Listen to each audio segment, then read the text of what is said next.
Estamos avanzando y si el Señor lo permite, vamos a concluir el capítulo número 1. La prédica para hoy la he titulado La garantía de un creyente. Y cuando hablo de la garantía de un creyente, me vino a la mente el periodo cuando, yo creo que todos lo hemos hecho en algún momento, hemos acudido al comercio a comprar algo, digamos así, significativo. Por ejemplo, un televisor, un refrigerador, una cocina. Algunos han podido adquirir un vehículo.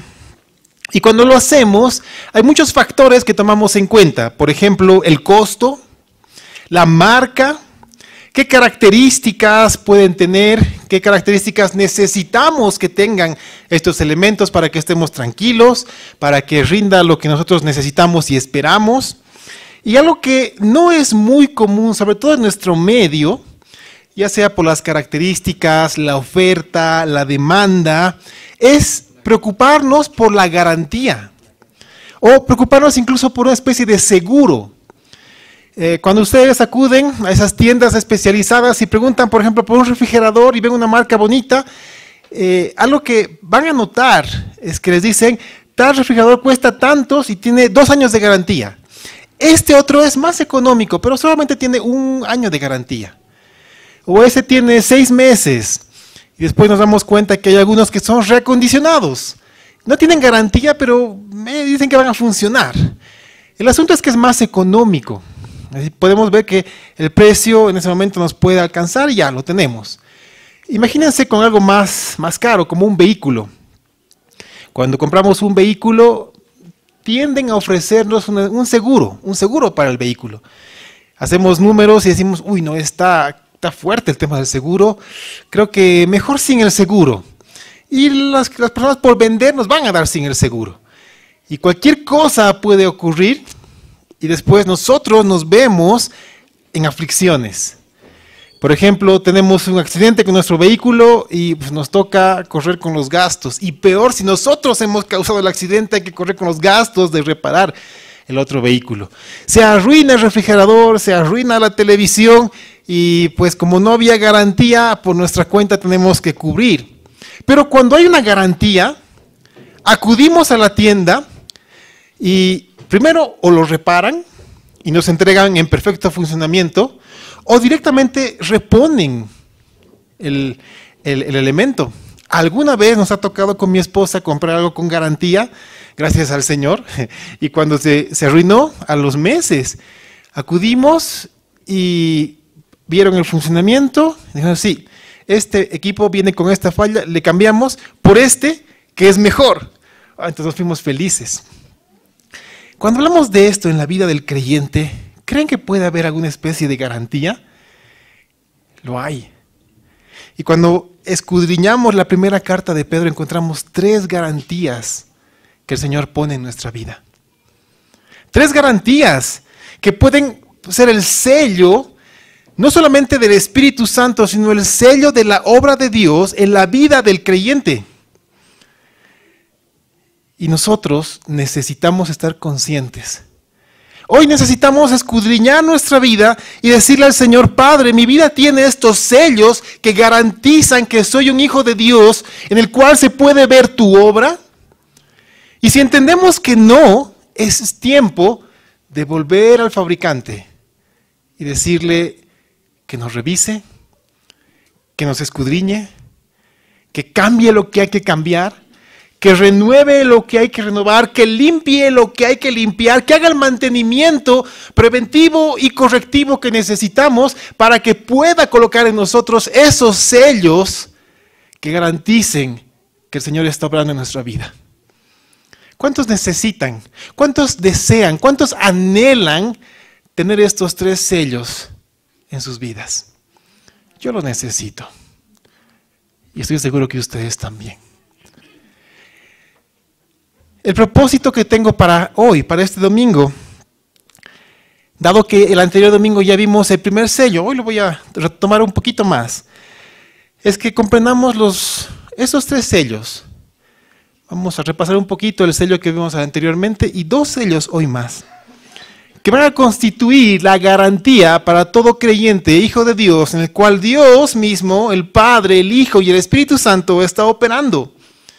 Vamos a entender y vamos a comenzar a vivir en santidad, en el temor reverente y en amor no fingido. Esos son los 3 sellos que el apóstol Pedro pone en la vida de un creyente. Esta carta tiene hermosos capítulos. Y el primero, como les dije, pone una base que todo creyente necesita conocer, saber, entender, vivir. Leamos juntos ahora en sus Biblias la primera carta de Pedro, capítulo 1. Hoy, si el Señor lo permite, vamos a abarcar del verso 17 hasta el 25. Primero de Pedro, capítulo 1, versículos 17 al 25. Amados hermanos, dice la palabra del Señor: y si invocáis por Padre aquel que sin excepción de personas juzga según la obra de cada uno, conducíos en temor todo el tiempo de vuestra peregrinación, sabiendo que fuisteis rescatado de vuestra vana manera de vivir, la cual recibisteis de vuestros padres, no con cosas corruptibles, como oro o plata, sino con la sangre preciosa de Cristo, como de un cordero sin mancha y sin contaminación, ya destinado desde antes de la fundación del mundo, pero manifestado en los postreros tiempos por amor de vosotros, y mediante el cual creéis en Dios, quien les resucitó de los muertos y le ha dado gloria para que vuestra fe y esperanza sean en Dios, habiendo purificado vuestras almas por la obediencia a la verdad mediante el Espíritu, para el amor fraternal no fingido.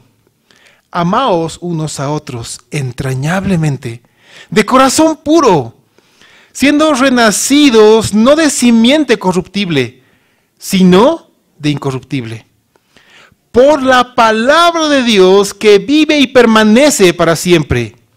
Porque toda carne es como hierba, y toda la gloria del hombre como flor de la hierba. La hierba se seca y la flor se cae, mas la palabra del Señor permanece para siempre. Y esta es la palabra que por el Evangelio os ha sido anunciada. Wow. Pedro escribe de una manera espectacular. Podemos ver en Pedro aquel hombre que caminó con Jesús.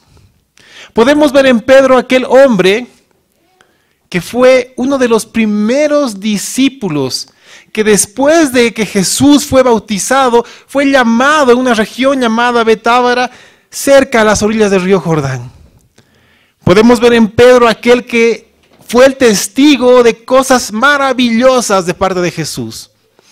Su transfiguración, sus enseñanzas, sus milagros, sus resurrecciones. Ahí podemos ver un hombre que habló con Jesús, que caminó con Jesús, que negó a Jesús, que falló, que pecó, pero también fue restaurado por el Señor. Podemos ver a un hombre que caminó en fe, lleno del Espíritu Santo, llevando la palabra a quien el Señor mismo le entregó las llaves del reino, y él pudo predicar a judíos, pudo predicar a gentiles y a todos los que el Señor puso en su camino. Ahí podemos ver a aquel hombre que con pleno conocimiento de su Salvador nos da y nos enseña lo que el Espíritu le entregó. Demandas de vida para nosotros como creyentes. Pedro, después de poner clarísimas las bases sobre la salvación, hemos visto acerca de la salvación, que es por gracia, que no hay obra alguna que podamos hacer nosotros para obtener la salvación. Hemos hablado de nuestra seguridad en esta salvación, que el Señor a quien Él llama, Él cuida y protege en sus manos. Y tú puedes sentirte seguro en la diestra del Padre, cubierto por la diestra del Hijo y con la obra del Espíritu Santo en tu vida. Y tú puedes estar seguro que el Señor cumplirá su propósito en ti. que Él mismo te llevará de la mano aun cuando la prueba esté en tu vida. El Señor cuidará de ti. El Señor ha garantizado para ti una herencia incorruptible, inmarcesible, algo que no puede ser dañado, que está guardado en el reino de los cielos. Y el Señor lo ha dado a ti como coheredero con Cristo Jesús. Por amor a ti. Él lo ha separado. Él lo tiene listo. Él te está cuidando. Y Él garantiza que tú podrás recibir esta herencia y disfrutarla junto con el Padre, junto con Cristo, en el reino de los cielos. Y asimismo Él te garantiza que Él te cuida y Él hará que las pruebas tengan un propósito en tu vida. Y el Señor, después de que pone claro esto en ti, Él te dice que los profetas en tiempos pasados escudriñaron las Escrituras buscando acerca del tiempo, un tiempo que no era para ellos, un tiempo que es para nosotros. Un tiempo que tú y yo podemos no solamente conocer, podemos vivir y disfrutarlo hasta lo sumo, porque Cristo murió para nosotros, para este tiempo, incluso llevando salvación hasta el principio de la creación, para que todo aquel que por gracia esperó al Mesías reciba la salvación. Para que en este tiempo todo aquel que por gracia entendió que Jesucristo es su Salvador, tenga libre acceso al reino de los cielos y pueda ser llamado hijo de Dios. Tú tienes ese privilegio. Tú tienes esa bendición. Tú puedes decir, soy hijo de Dios. El Señor se complace en mí, porque cuando me ve a través de Cristo. Por eso el Señor se complace en mí, porque si nos viera tal y cual somos, ¿qué sería de nosotros, hermanos? Porque Él nos mira a través de la sangre de Cristo que nos limpió. Somos aceptos delante del Padre. No hay nada que podamos hacer nosotros, no hay nada que podamos dar nosotros que nos haga aceptos delante del Padre. Solamente Cristo. Solamente su sangre, la que limpia, salva, sana y liberta. Y esa sangre está en ti, porque el Señor la esparció entre nosotros para limpiar nuestro pecado. Pedro ahonda más en esto y demanda de nosotros santidad. Y él da la explicación, y ese es el primer sello del creyente, el primer sello de garantía para tu vida. Pedro dice, sed santos. Y él explica por qué. Porque Dios mismo dice 3 veces en el Antiguo Testamento, sed santos porque yo soy santo, dice Jehová de los ejércitos. Y cuando nosotros entendemos este llamado a santidad, cuando entendemos este primer sello en nuestra vida, puede acudir temor y decir, ¿cómo puedo yo, cómo puede alguien pecador como yo, un ser humano, ser santo como el Señor? Es imposible, no hay manera alguna. A mí me gustó mucho lo que Fabi decía en el tiempo de la alabanza. Debemos ser como Cristo, pero eso puede frustrarnos. Y realmente ese es el clamor de cada creyente. Pero cuando entendemos lo que ella misma dijo, que no es en nuestras fuerzas, es en las fuerzas de Cristo, no solamente la frustración se va, sino que viene un gozo, hermanos míos. No hay nada que por nuestra fuerza podamos hacer. Por eso es que el Señor da fuerzas, ¿a quién? ¿A que tiene pocas fuerzas? ¿A quién da fuerzas el Señor? A quien no tiene fuerzas. A quien no tiene ninguna fuerza. ¿Alguna vez les he explicado esto, hermanos? Hagámoslo otra vez. Las matemáticas con Dios son impresionantes. Cuando nosotros tomamos una calculadora y multiplicamos un número inmenso, decenas de millones, centenas de millones, pero un número muy poquito. Por ejemplo, 100 millones por 0.00000000001, el resultado va a ser pequeñito, por más grande que sea el número con el cual lo multiplicamos. Pero con Dios es al revés. Porque Él dice, ok, ¿aún quieres seguir haciendo con tus fuerzas? Dale, Yo espero. Y nosotros seguimos empecinados en ser santos con nuestras fuerzas. ¿Sabes cuál es el peligro de querer ser santos con nuestra fuerza? Caer en santurronería, en apariencia de piedad. Porque cuando queremos ser santos en nuestra propia fuerza, viene el temor. ¿Temor a qué? A que los hermanos sepan quién soy. A que los hermanos sepan cómo soy en realidad. Por eso medimos nuestras reacciones, por eso medimos nuestra interacción con las personas. Porque puede darse que en algún momento pues yo reaccione y muestre quién soy. ¿Y qué pasa eso? Era que no haga eso porque los hermanos se han dado cuenta cómo soy. Porque estamos haciendo las cosas en nuestra fuerza. En cambio, con Dios, cuando nuestras fuerzas son 0, es algo distinto. Porque cualquier número en este mundo que tú lo multipliques por 0, siempre te va a dar 0, por más grande que éste sea. Pero con Dios esto asombra. Porque si tu fuerza es 0, y tú multiplicas ese 0 por la fuerza infinita de Dios, esa fuerza es la que actúa en ti y sobrepasa tu entendimiento, sobrepasa todo aquello que puedas tener. Esa es la fuerza que tú y yo necesitamos. Pero antes debemos entender que nuestra fuerza tiene que menguar hasta 0. Una vez más Dios te dice, ok, ¿quieres seguir haciéndolo en tus fuerzas? Tranquilo, yo espero, tengo todo el tiempo del mundo. Pero cuando nosotros entendemos y decimos, Señor, no puedo ser santo en mis fuerzas, te necesito. Ahí el Señor dice, ok, tranquilo, te toma en sus brazos. Y Él comienza a caminar por el camino estrecho y angosto contigo y te muestra cómo ser santo, porque Él pone en ti el querer y el hacer, conforme a su palabra.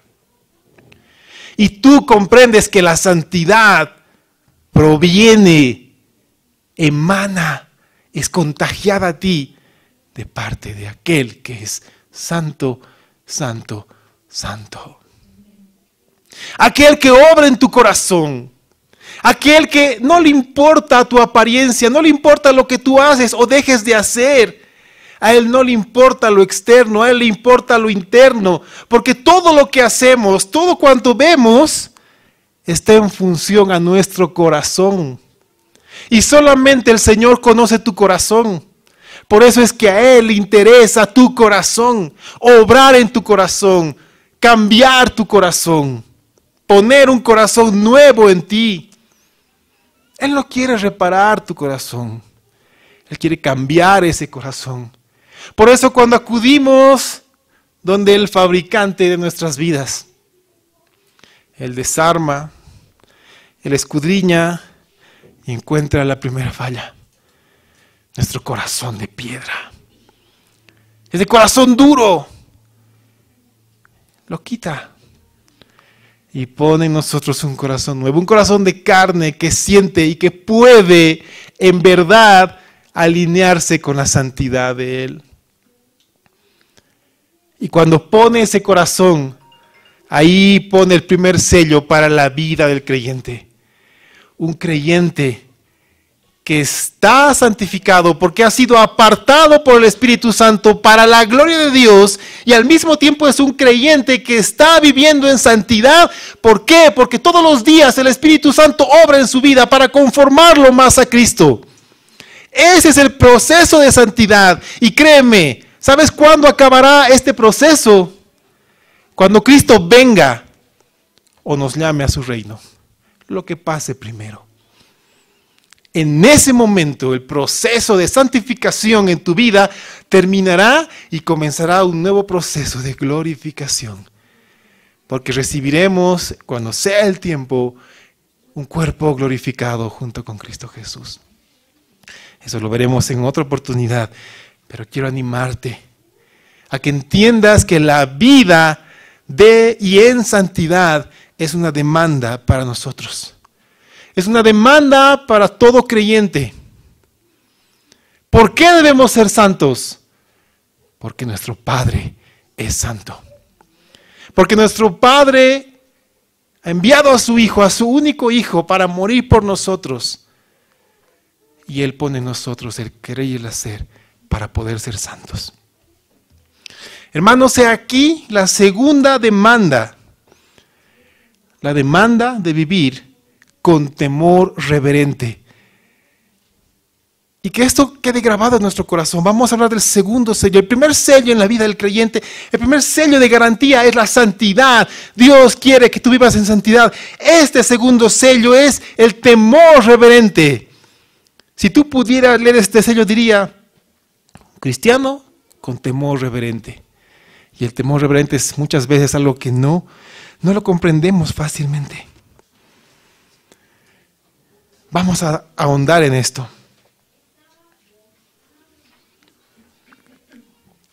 Pedro pone en claro, y que eso también quede claro para nosotros, ¿sí? Quien es nuestro Padre, aquel Padre amoroso, también es un juez justo. ¿Lo crees? La palabra lo dice.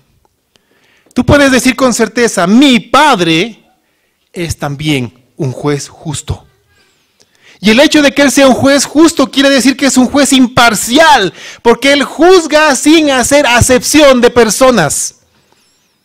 Porque su juicio está en función a su santidad. Y eso es importante para nosotros. Y quiero que esté claro también esto en nuestras vidas. Porque cuando perdemos de vista lo que te voy a decir ahora, nuestra vida en este mundo no es como debería ser. Todo creyente debe tener claro esto. Tú serás llamado a responder por tu vida, por tus acciones, por tus decisiones, por tus palabras, por tu pensamiento, por lo que dejaste que el Espíritu haga en ti y por lo que no dejaste. Tú rendirás cuenta como hijo de Dios, como salvo por fe, como creyente, tú rendirás cuentas delante de Cristo. Abre tu Biblia en segunda carta a los Corintios, capítulo 5, verso 10. Te voy a leer un solo versículo que habla de esto. Hay muchos, pero voy a centrar solamente en esto. Segunda carta a los Corintios, capítulo 5, versículo 10. Pablo escribe a los Corintios y les dice, porque es necesario. ¿Te das cuenta el énfasis que Pablo hace? Es necesario que todos nosotros compadezcamos ante el tribunal de Cristo, para que cada uno reciba según lo que haya hecho mientras estaba en el cuerpo, sea bueno o sea malo. Primero, es necesario. Podemos también leer como imprescindible. Ahora, ¿qué dice? Que solamente algunos, que solamente los que estaban en el liderazgo. No, dice todos comparezcamos ante el tribunal de Cristo. Quiero que notes que no está hablando del juicio del gran trono blanco. Está hablando del tribunal de Cristo. El tribunal de Cristo está reservado únicamente para los que fueron limpios por la sangre del Cordero.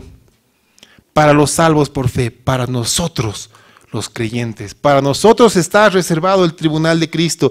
Y en este tribunal nosotros recibiremos según lo que hayamos hecho mientras estábamos acá con este cuerpo, sea bueno o sea malo.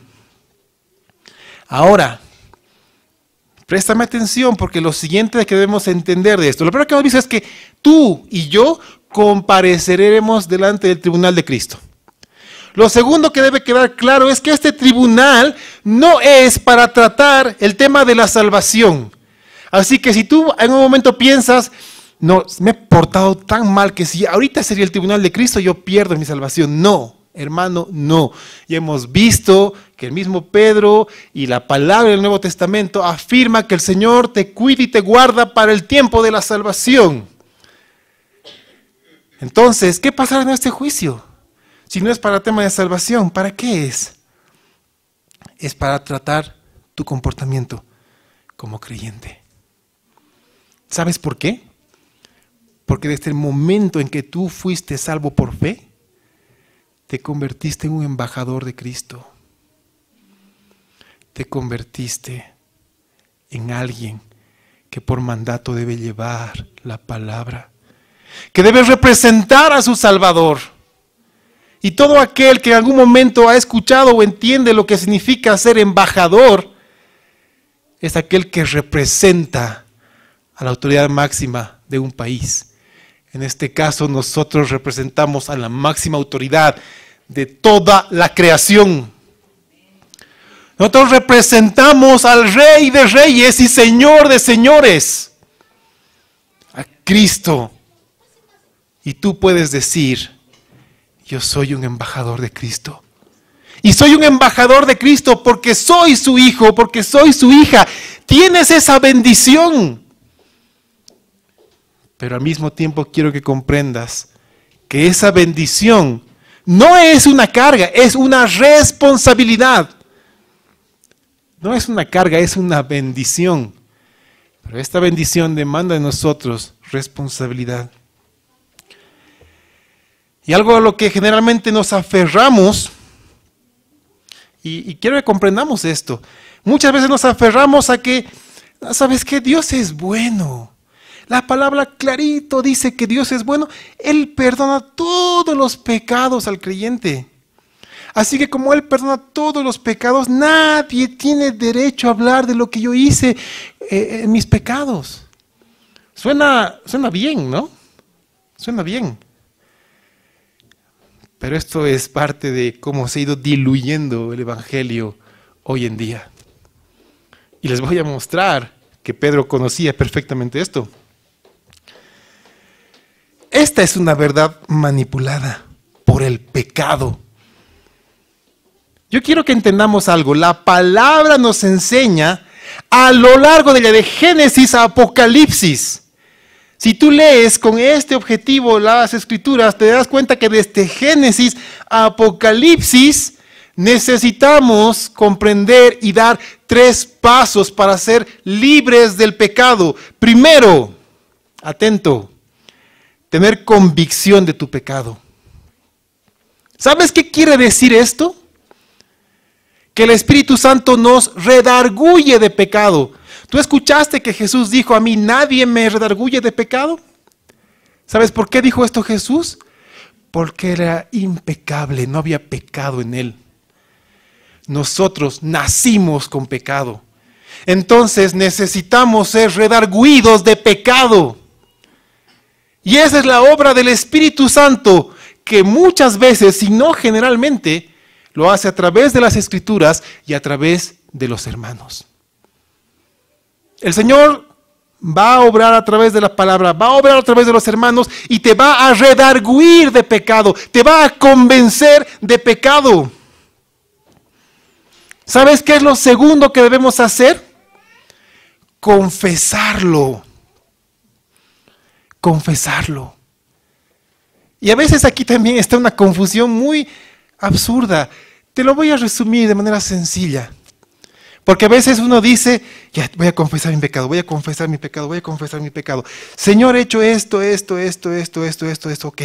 Ya he confesado todo. Ay, no, Señor, me he olvidado esto y esto. Y creo que también la anterior semana, ¿qué he hecho? Y comenzamos a confundirnos y decimos: creo que no he confesado todo, Señor, no quiero perder mis... Y entramos en angustia. Confesar literalmente quiere decir lo mismo. ¿Sabes cómo funciona? Ok. Señor, tu Espíritu Santo me ha redarguido de pecado, me ha convencido de pecado. Voy a confesar mi pecado. Y confesamos de la siguiente manera: tu palabra dice que amemos a nuestro hermano y yo no lo he hecho. Yo digo lo mismo que tu palabra dice, que ame a mi hermano. Perdóname por no hacerlo. Decimos lo mismo que Dios dice en su palabra. Estamos confesando nuestro pecado. ¿Y sabes cuál es el paso que no debemos perder? Arrepentirnos. Necesitamos arrepentirnos. Y muchos llegamos hasta la confesión y sentimos remordimiento. El remordimiento no nos lleva a la confesión, no nos lleva al arrepentimiento.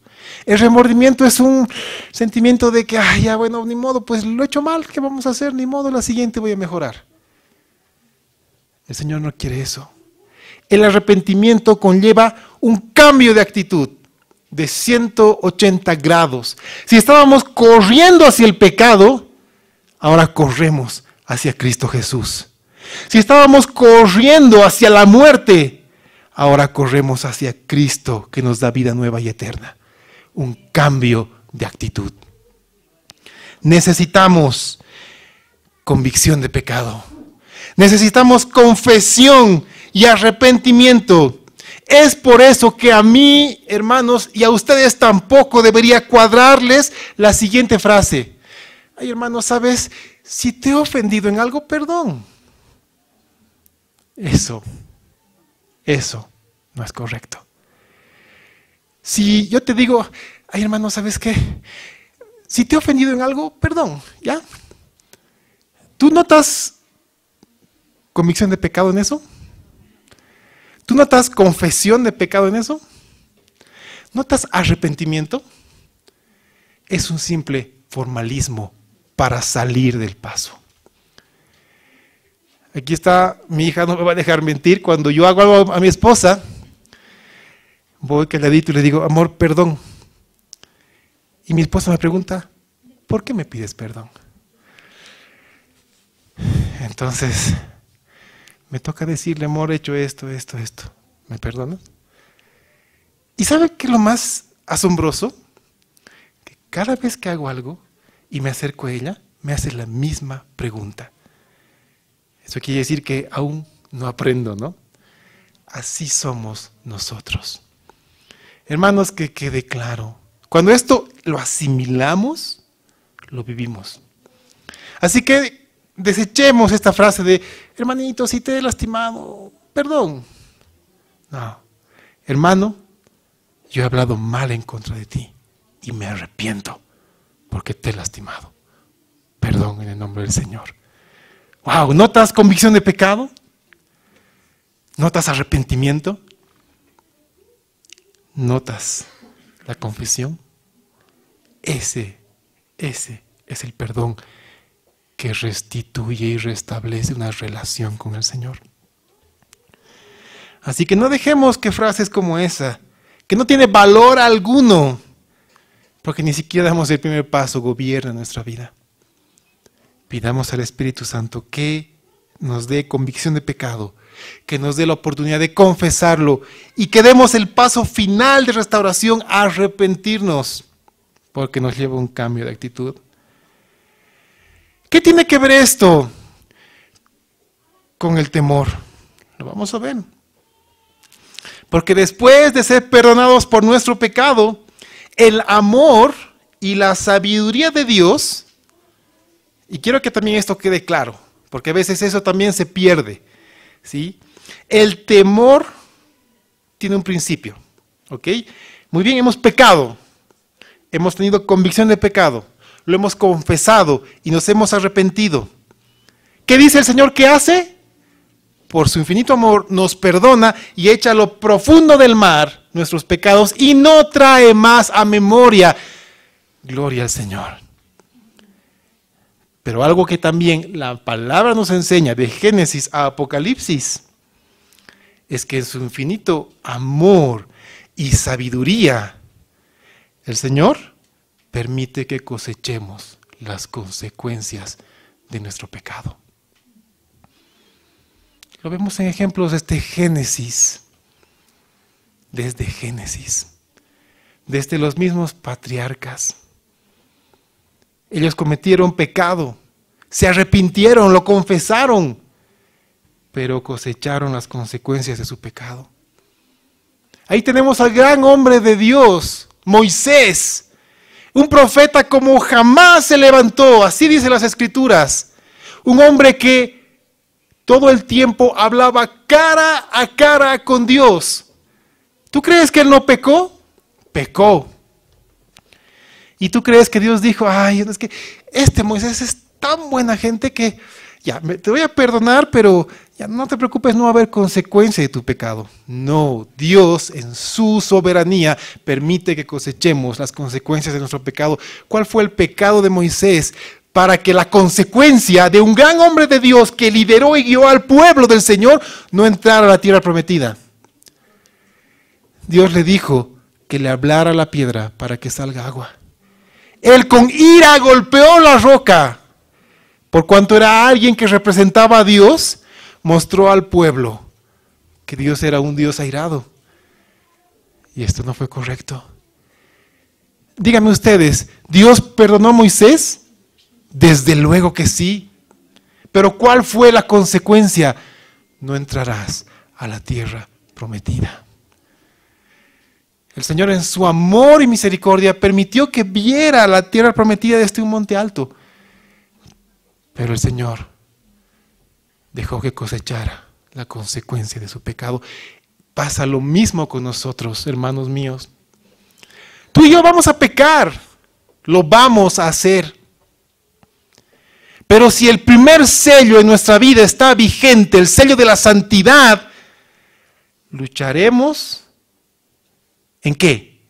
En rendirnos al Espíritu Santo para que Él obre en nosotros. Entonces, cada vez que pequemos, correremos a los pies de Cristo y confesaremos y nos arrepentiremos. Pero aún así seguiremos cosechando las consecuencias de nuestro pecado. Lo vamos a hacer. Y estas consecuencias muchas veces nos persiguen por el resto de nuestro caminar en este mundo. E incluso, amados hermanos, descalifica a los creyentes para un servicio de liderazgo, de conducción en la iglesia. Y esto es cierto. ¿Por qué crees que, ya sea en Timoteo y en Tito, el Señor es claro con aquellos que van a representar y hablar en nombre de Dios? Ustedes, hermanos míos, ¿creerían en lo que yo les predico sobre el amor a la esposa si yo tuviera una mujer aparte de mi esposa?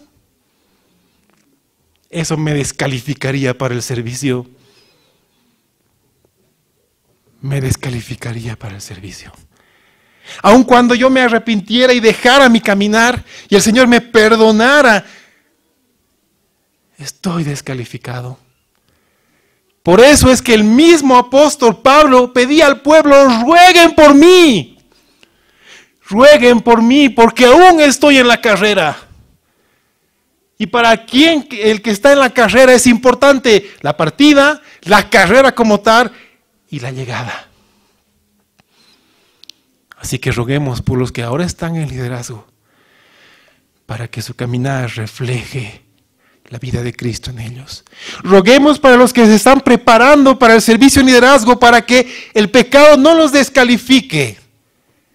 Hermanos míos, necesitamos hombres que lideren al pueblo de Dios con integridad, con santidad, con entrega total, con renuncia absoluta para servir a Cristo y decir con manos limpias, así dice el Señor, y que el pueblo escuche y ame a su Dios.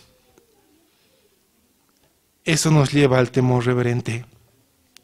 Porque tener esto en mente y comprenderlo a cabalidad necesariamente debe producir un temor, o mejor dicho, un respeto reverente. ¿Sabes? Este temor o respeto no tiene nada que ver con el miedo. No está hablando de miedo, sino habla de reverencia y respeto basado en el amor de Dios. Alguien que ama, ¿por qué no lastima? Pues porque ama, ¿no es así? Es lógico. Un padre, una madre que ama a sus hijos, no los va a lastimar, va a velar por ellos y los va a corregir cuando tenga que hacerlo. Entonces el temor reverente hace que yo busque ser santo, yo busque obedecer a mi Señor por amor a Él, porque Él me amó primero. Él se entregó por mí. Él me dio su vida eterna. Él me dio tantas bendiciones. ¿Cómo no amar a mi Señor? ¿Cómo no entregar mi vida en servicio por Él? ¿Cómo no buscar ser santo entregándome a la obra del Espíritu Santo? Porque Él me amó primero. Eso es lo que tú y yo necesitamos, comprender perfectamente la obra de Cristo en tu vida. Y eso pondrá en ti el sello del temor reverente, de temer mancillar la obra de Cristo en tu vida, temer mancillar el nombre de Cristo por tu acción, por tus palabras, por tu pecado. Así que, hermanos, el temor o respeto reverente es el segundo sello que el Señor demanda de nosotros. Y lo más importante es que Pedro recalca que debemos conducirnos. Eso lo hemos leído. Pedro dice que debemos conducirnos, es decir, comportarnos, vivir con este temor reverente todo el tiempo. Lo hemos leído. Que quede claro. ¿Cuándo debes tener temor reverente? En todo tiempo. Porque el momento que tú pierdas ese temor reverente, el pecado acudirá a tu vida. Y no tendrás temor pecar porque habrás perdido ese temor reverente. El Señor nos libre de esto, hermanos.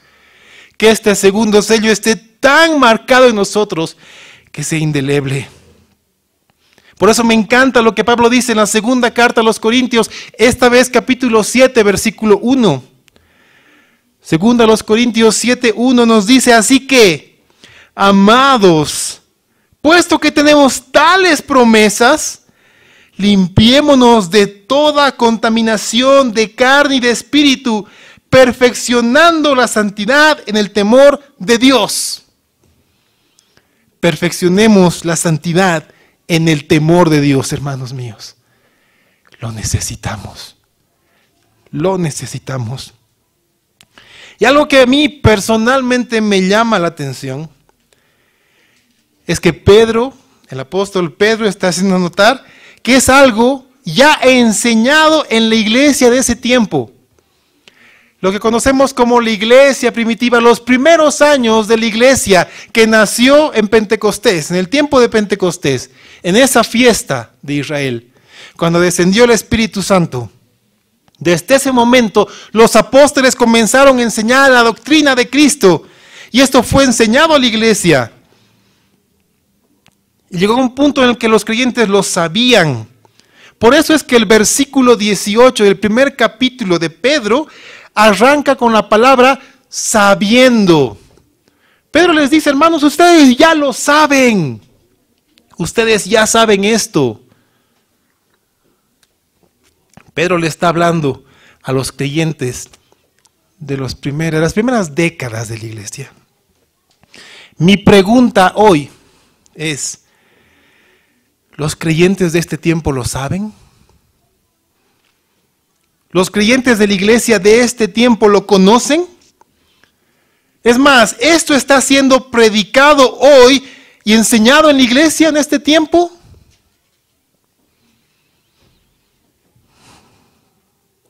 Con dolor, puedo decir que muy poco.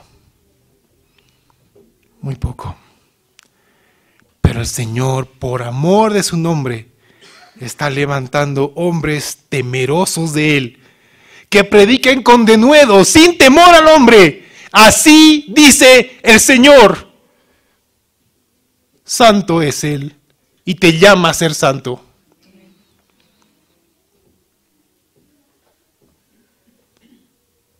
No podemos negar que el comportamiento de los creyentes hoy en día en la iglesia del Señor está poniendo de manifiesto que cuán contraproducente es ser expuestos a simples mensajes motivacionales o de aliento efímero. ¿Sabes qué quiere decir esto de efímero? Pasajero. Hermanos, ¿a quién no les gusta que nos alienten. Hermano, tú puedes, eres un campeón, no te preocupes, el Señor es tu Padre, no quiere que tengas problemas, no te va a pasar nada si tú te aferras. ¿A quién no le gusta eso? Y sale, sí, y viene el primer problema y nos caemos. El Señor nos dice, en el mundo tendréis aflicciones, pero confía. Yo he vencido al mundo y yo te he entregado esa victoria. Mi Espíritu Santo está en ti, mi Espíritu Santo está obrando en ti, mi Espíritu te levantará. Estás en la diestra del Padre y no hay poder alguno que te pueda quitar de Él. Hoy en día el creyente necesita que se le predique la palabra. No necesitan, hermanos míos, por más que la carne anhele, mensajes motivacionales. Por lo menos de mi parte, y yo sé que de muchos hombres de Dios, no lo van a encontrar. El asunto es que el pueblo abra sus oídos. Y ahí necesitamos orar al Señor, porque el Espíritu Santo en ellos los redarguya de pecado. Lo necesitamos. Algo que me preocupa mucho es que, a diferencia de los creyentes del tiempo de Pedro, que conocían perfectamente lo que él estaba hablando, es decir, conocían el costo de su salvación, hoy en día los creyentes no conocen ni valoran esto. Saben que Cristo murió. Y hasta ahí llega muchas veces el conocimiento. Respondamos a una simple pregunta, ¿ok? Y meditemos cada uno en nuestro corazón. A ver, hermanos, si sabemos que uno de los principales objetivos de nuestra salvación es que seamos santos y nos conformemos a Cristo, ¿por qué seguimos aferrados a nuestro yo? ¿Por qué? Dice la palabra que debemos ser conformados al tú de Dios, que es Cristo Jesús. Pero nosotros nos aferramos a nuestro yo. Voy a aclarar un poco más la pregunta. ¿Por qué nos gusta aferrarnos a nuestro dolor, a nuestro sufrimiento e incluso a nuestra amargura de corazón? ¿Se han dado cuenta? A veces los creyentes somos así. No, es que es mi dolor, es mi sufrimiento. A mí me han hecho. ¿Cuántas veces hemos escuchado? Así soy yo. Así me ha conocido el Señor, así me han conocido ustedes, así voy a ser hasta que me muera. ¿Cuántas veces han escuchado genio y figura hasta la sepultura? Lo hemos escuchado, hasta lo hemos dicho. Incluso vamos más allá, este es mi carácter, ¿te guste o no? Además me tienes que amar porque la palabra dice que me ames así como soy. Hasta bíblicos somos. ¿No ven? Algunos dicen, no es que, estos hermanitos me han lastimado, me han dicho, no me han dicho, me han hecho, no me han hecho. Quiero que sepas algo. ¿Acaso el Señor no sufrió lo indecible por ti? ¿Acaso el Señor, siendo santo, no fue calumniado al punto de traer testigos falsos que decían que él hacía un montón de cosas? ¿Acaso los mismos fariseos no le dijeron que él hacía milagros por el poder de Belcebú? ¿Acaso no fue golpeado? ¿No fue vituperado? ¿No le escupieron en el rostro? ¿No le arrancaron la barba? ¿No lo golpearon? ¿No lo flagelaron? ¿No lo clavaron desnudo en una cruz y lo expusieron para vergüenza de aquel que era santo, sin pecado y sin mancha? Aquel que tenía todo el poder para que con un simple soplo liquidara a toda la creación que ese momento lo estaba crucificando, humillando, lastimando. Aquel que tenía todo ese poder y sufrió todo eso por ti y por mí. ¿Acaso dijo algo? ¿Acaso no se cumplió las escrituras cuando decían que fue llevado como oveja al matadero sin decir nada? ¿por qué entonces? ¿Quién soy yo para decir, este es mi dolor, me han dicho, me han hecho, esta injusticia no es correcta? ¿Quién soy yo para decir eso cuando veo lo que le hicieron a mi Señor? Cuando le entregó su vida por ti y por mí. No hay nada que nosotros podamos sufrir hoy que sea más de lo que el Señor sufrió. Por eso es varón de dolores, experimentado en angustia y quebranto. Hermano, ¿te han hecho algo? Acude a Cristo. Hermano, han hablado mal de ti, acude a Cristo. Hermano, te han calumniado, acude a Cristo. Él, y solamente Él, sanará tus heridas. Y Él nos levantará. Él nos unirá, Él nos fortalecerá y Él nuevamente nos pondrá como piedras vivas en el edificio que Él está edificando, que es la iglesia del Señor.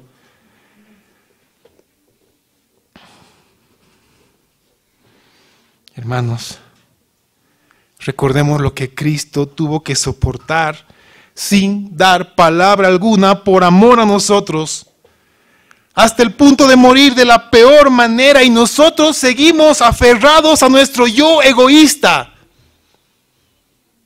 ¿Cómo? ¿Por qué? El temor reverente nos debe llevar a tener en cuenta lo que Jesús hizo por nosotros. ¿Quieres saber qué hizo el Señor? Te lo resumo. Pablo lo hizo en Filipenses capítulo 2, versículos 6 al 8. Léelo conmigo, búscalo, márcalo en tu Biblia. Filipenses 2, 6 al 8. El cual, es decir, Cristo, siendo en forma de Dios, no estimó el ser igual a Dios como cosa que aferrarse, sino que se despojó a sí mismo, tomando forma de siervo, hecho semejante a los hombres, y estando en la condición de hombre, se humilló a sí mismo, haciéndose obediente hasta la muerte y muerte de cruz. Hermanos, el respeto y temor reverente nos debe llevar a tener, valga la redundancia, temor de mancillar la obra de Cristo con nuestra conducta egoísta y pecaminosa. Oh, hermanos, ¿por qué aferrarnos a nuestro dolor? ¿Por qué aferrarnos a nuestro sufrimiento, a nuestro carácter, si Jesús mismo no estimó el ser igual a Dios, no se aferró a eso por nosotros? ¿Por qué nosotros nos seguimos aferrando a todo esto? ¿Por qué no podemos dejarlo y vivir en la libertad a la cual hemos sido llamados? ¿Acaso tú no necesitas libertad? Todos lo necesitamos y esa libertad solamente proviene de Cristo. Hoy, hermanos, hoy necesitamos crucificar a nuestro yo y decir con libertad, ya no vivo yo, Cristo vive en mí. Por tanto soy libre, porque Él me ha libertado. El Señor me ha libertado. Mi conducta muestra eso. Nuestra conducta muestra eso. Necesitamos dejar nuestro yo, renunciar a nosotros y comenzar a vivir la vida de Cristo. Oh, hermanos míos, que esto quede grabado en nuestro corazón. Hoy solamente he podido hablar del segundo sello. Me hubiera gustado acabar el tercer sello más. Lo vamos a hacer, Dios mediante, el siguiente domingo. Pero que este sello quede grabado en nuestro corazón. Que después de acudir al fabricante, a nuestro Señor, y Él desarmar nuestra vida por completo hasta llegar a lo más profundo, ponga en nosotros el sello del temor reverente. Y a partir de hoy, hermanos, que nuestra conducta, nuestra palabra, nuestras acciones no mancillen el nombre de Cristo, no mancillen la obra del Señor en nuestra vida. Porque el Señor nos ama. Porque el Señor te ama. Porque el Señor se complace en ti. Porque ve a Cristo primero en ti. Y te lo repito, el Señor cumplirá su propósito en ti. El Señor te ha tomado por hijo, el Señor te ha tomado por hija, el Señor ha comenzado la obra en ti y Él es justo, fiel, poderoso para terminar la obra, aun cuando hoy en día nuestras circunstancias puedan mostrar lo contrario. Es tiempo de darle paso al Espíritu Santo que nos redarguya de pecado. Es tiempo de confesarlo, es tiempo de arrepentirnos, es tiempo de ser limpios, libres. Y levantar manos santas delante del Señor y decir: Padre, aquí estoy.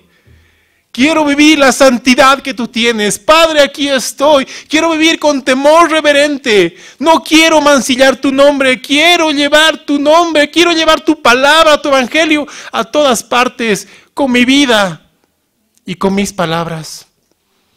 Que el Señor obre en nosotros para gloria suya. Oremos. Señor Jesús, tu palabra es fiel. Señor Jesús, tu palabra no solamente nos sana, nos limpia, rompe cadenas, derriba muros, quebranta altivez y corazón duro, nos humilla para bien, quebranta al soberbio. Señor, quebrántanos. Quebranta nuestra soberbia, quebranta nuestro corazón duro, derriba los muros que nosotros hemos levantado, quita las cadenas que nosotros nos hemos puesto. Señor, sánanos, por favor, libértanos. Señor, que el sello que has puesto a través de un corazón nuevo de santidad sea eficiente y eficaz en nuestra vida. Que la gente cuando nos vea pueda decir: este hombre, esta mujer vive para un Dios 3 veces santo. Señor, que el sello de temor reverente que has puesto en nosotros sea efectivo y muestra que tu Espíritu Santo está operando en nuestras vidas. Que cada vez que acudamos a las Escrituras podamos recordar tu obra. Que cada vez que abramos los ojos podamos recordar que tú moriste por nosotros en la cruz del Calvario y que necesitamos de tu obra. Sánanos, Señor, por favor. Que tu sello de temor reverente esté tan firme en nuestra vida que a partir de hoy sea un antes y un después. Que todos volvamos a vivir de la misma manera. Que la santidad nos impulse a temer, lastimar tu corazón. Porque te amamos, Señor. Porque tú nos amaste primero. A ti sea la gloria, Señor, por los siglos de los siglos. Amén y amén.